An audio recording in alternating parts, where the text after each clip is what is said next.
It's April 25th, 2019. And Sean Carroll is a theoretical physicist who recently, well, a few years ago, put on a group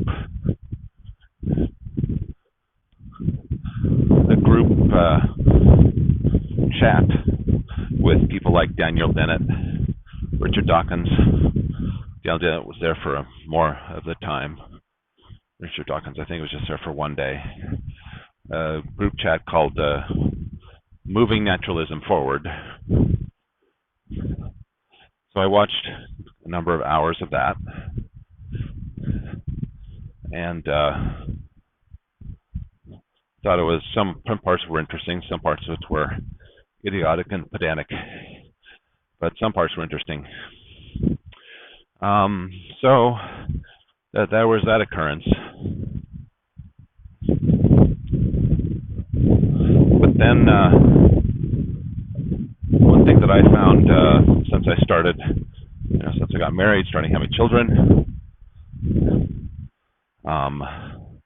the more children I had, the less compatible I was socially with mostly leftist-run atheist groups, gray-haired, old hippie, populated seas of gray hair, hippie-run humanist groups,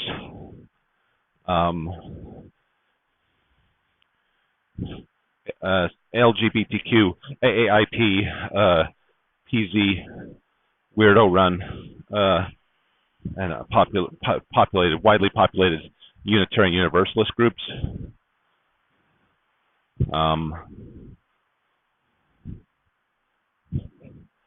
The more children I had, the more I started to have shall we call it a normal life? The less compatible I was socially with these groups, and ex-Mormon groups too. So anyway, so there's this mention that in the context of Sean Carroll, insofar as I made note of his Moving Naturalism Forward conference, and after that, I became aware that within the college university system, there's this business of increased social justice warriorism, safe spaces, quelling free speech,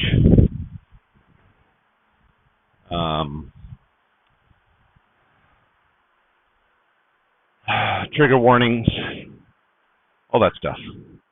And then I made note of how Sean Carroll, theoretical physicist, supposed advocate of naturalism, moving naturalism forward, because Sean Carroll said he was in favor of safe spaces. So, and also it's worth note that both Sean Carroll and Dan Dennett are very much anti-Trump.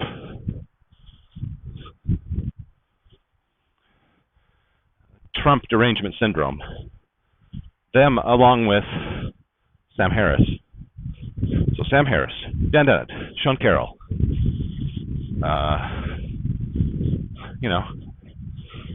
leftist thinkers, de facto philosophers, I guess, as much as a leftist atheist can be.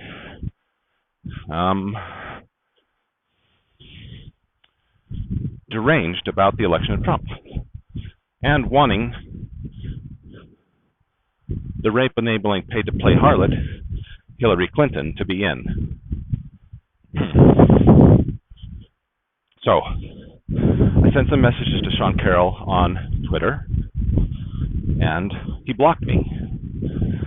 So Sean Carroll, they weren't abusive per se, they were just questioning his dogmas, his doctrines, his heresy trials, heresy trial, advocacy, de facto, dogmas, doctrines of the leftist atheist. So then he blocked me.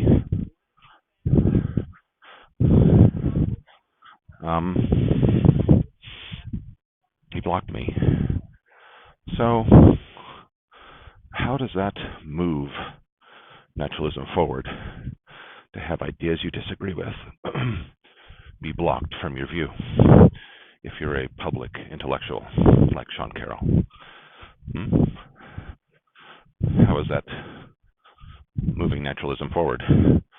Well, what you really do is moving your leftist religion forward, your leftist de facto cult forward, instead of any sort of reasonable and honest form of naturalism. So, the question was recently posed to me online, or kind of de facto posed. Which are the religions you like, which are the religions you don't like? Oh, we should just say that all religions are bad. Well, let me respond to that claim by stating which religions I like, to most like to least like, from favorite to least favorite. Favorite, probably Amish. The Amish version of Protestant Christianity.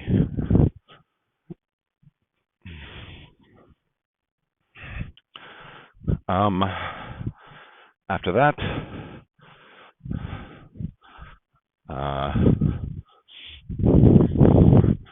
probably the evangelical Christians who don't get upset about Halloween. That'd be next on my list. Now, you might say, why? Why, as an atheist, would I like those two religions be my favorite? Because, pragmatically and honestly, they best put a couch and put out a good version, generally helpful set of useful, evolved moral values and moral traits. Evolved traits and morals which are couched within those religious contexts. So, it's a cost-benefit analysis. More benefit, less bad cost. So, with those religions, you can still, Amish, very good. And like I said, evangelical Christianity, which doesn't get upset about Halloween too much, that's good. And, general advocacy for things, ideas, functional ideas which will functionally help you live a better life. Not because their gods are literally real, but because evolution has had time to work on those religions in more useful ways to help people who believe in those meme sets, those evolved meme sets, to thrive more successfully. All right. So, this type of talk is heresy to a leftist atheist, to a gray-haired humanist member of a Unitarian Universalist SJW cult. Heresy. And if you state such views to these people, argumentum ad hominem, that's ad hominem attacks, personal attacks, will come out of the mouths of these pea-brained individuals. Before I got married, I had some association with some ex-Mormon groups. Ex-Mormon. But there's one group called the Ex-Mormon Foundation, and they ran by a lady named Sue Emmett out of near Portland, and some other Portland people. They would run these conferences in Salt Lake City, ex-Mormon conferences run by the Ex-Mormon Foundation. So I attended several of these conferences. I even attended conferences before the Portland people took over. The first conferences were done by some Salt Lake people. For example, by a guy who goes by the pseudonym Heber C. Gull, whatever.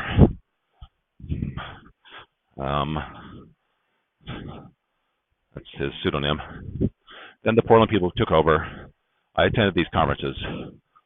And, you know, during those conferences, I went down to Temple Square, protested a few times, and whatnot. But then, when I got married and had kids, the ex-Mormon Foundation people started having a rule which said you couldn't bring kids to their conferences. Now, when those conferences first started, they were more open-ended, easygoing, less rules, right?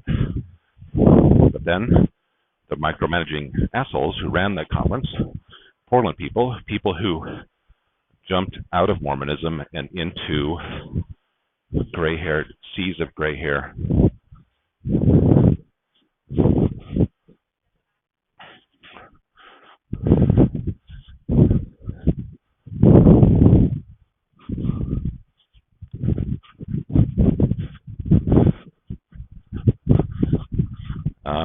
seas of gray hair humanist groups. You know, they got some of that anti-children poison from those humanist groups, Unitarian Universalist / humanist groups. Okay, anti-children poison entered their little brains, brain of Sue Emmett and her daughter, and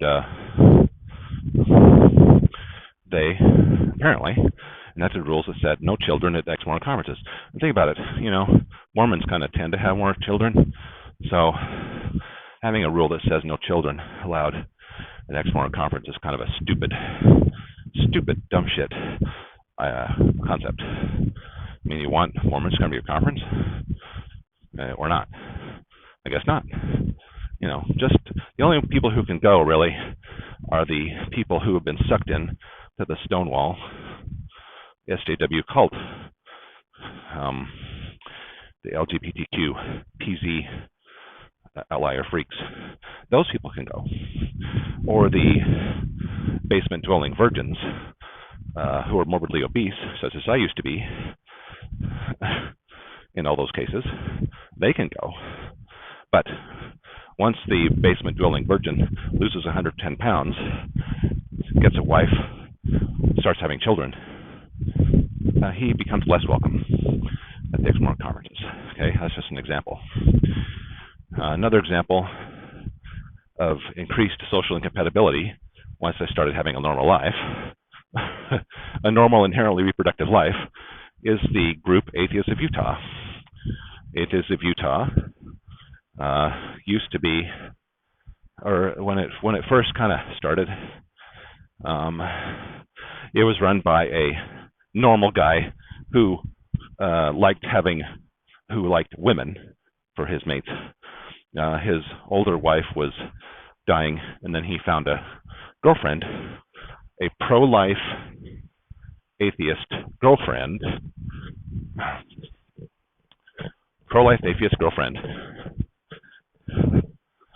and he had a kid with her. Then he made the mistake, Atheists of Utah, of reaching out to